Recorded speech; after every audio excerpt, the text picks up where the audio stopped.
On first inspection, Shaky the game made it like a strange choice to launch this 3-game series to celebrate Christmas 2020. It's not very festive at all. However, can you imagine Christmas without its music?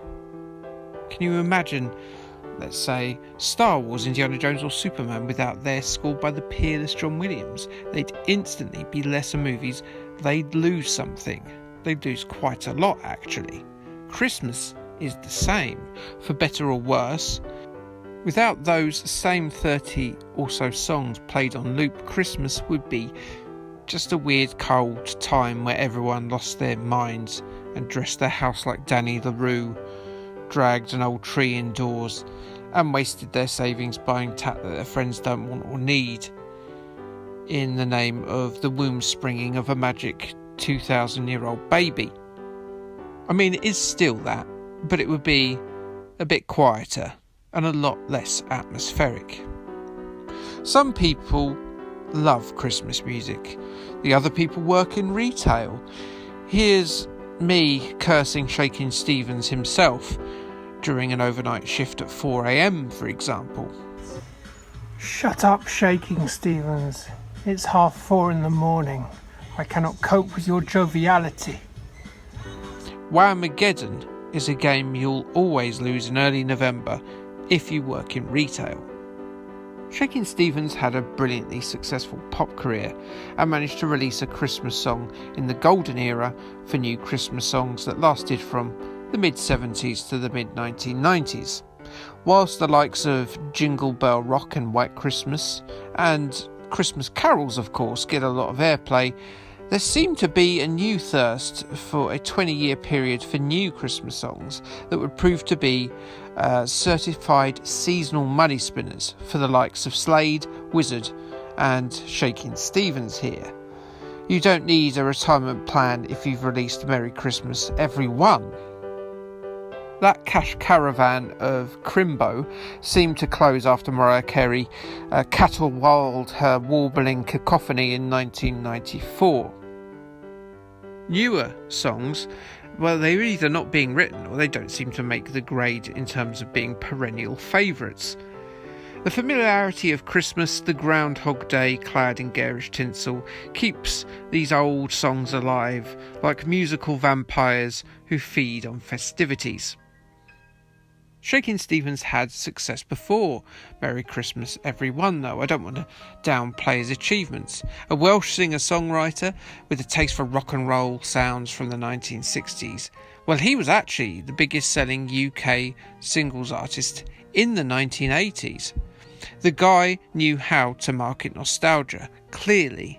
Charting 33 times and topping those charts 4 times with Green Door, Oh Julie, This Old House and of course Merry Christmas Everyone.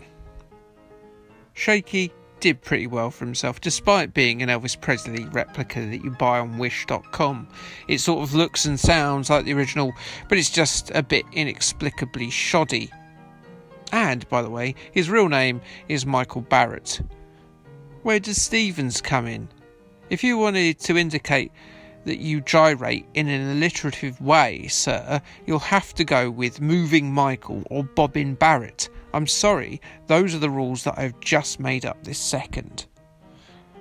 Regardless of his devil-may-care nomenclature, Shakin Stevens decided to put a small, poorly programmed and barely playable maze game at the end of his 1983 album, The Bop Won't Stop. Well, I say he decided, but his little audio intro suggests he hasn't got much interest in the subject matter itself. Hi, this is Shaky. If you've got a Sinclair Spectrum 48K computer, why don't you try my game? The program follows shortly. If you haven't, please fast forward to the end of the tape so that you can listen to the album again. It's late. A 48K, eh? Unfortunately for Commodore 64 owners, his album didn't come in different formats, and so they were denied access to this audio-visual delight. Shaky is a Spectrum exclusive, much like Breath of the Wild is an exclusive on the Nintendo Switch, only not really like that at all. At all. The game begins with a simple text screen with Shaky asking you to drive him to a vampire's house while dodging a pair of giant bats who can apparently rip the car apart in order to bite the pair of you. I'll tell you this much for nothing, I'd totally go and watch a Shakin Stevens Vampire Hunter movie. I might not enjoy it while I'm watching it, but I love that concept and I'd definitely be excited to see it even if I don't enjoy it while I'm watching it. He also promises you that if you do well enough at the game, he will reward you, and that sounds pretty good, doesn't it? It turns out just to be a screenshot of a gold or silver disc, so don't get too excited. It's not like a special prize like the Thompson twins did with their freebie game, where you got to meet them. The text in this game is written very strangely, but the reasons for that is that it incorporates a lot of Shaky song titles. But also the game was a rushed afterthought as well. In fairness, Coder's Olympic software had never actually programmed a game before or since. This game is Olympic software's entire legacy, and it's more Eric the Eel than Michael Phelps in Olympic terms then. The game takes its inspiration from one of Sega's earliest efforts, Head On, which had you evading oncoming cars as you collected dots in a maze. Head On, if you're wondering, actually predated Pac-Man at dot collecting in cramped mazes. While that game allowed you to move between maze passageways and accelerate, which gave you a little bit of an extra dimension of strategy, Shaky only allows you two controls, those being in and out of the maze, which means you can't time a quick burst of speed to pass a wandering bat. Your first few goes will see you lose lives a lot, and then you'll notice something. The bats always move in the exact same path. At that point, the game becomes trivially easy, and you'll rack up vampire house visits like they're going out of fashion, which, as no one talks about Twilight anymore, I think that vampires now are out of fashion again. It doesn't matter how many times you clear the level, those flying rodents will just still patrol the same streets in the same order until you get bored and decide to commit vampiricide by steering into one of them. It won't be very long. When you do, no doubt yours and Shaky's heroic deeds will see you grace the high score table, which is accompanied by this delightful noise.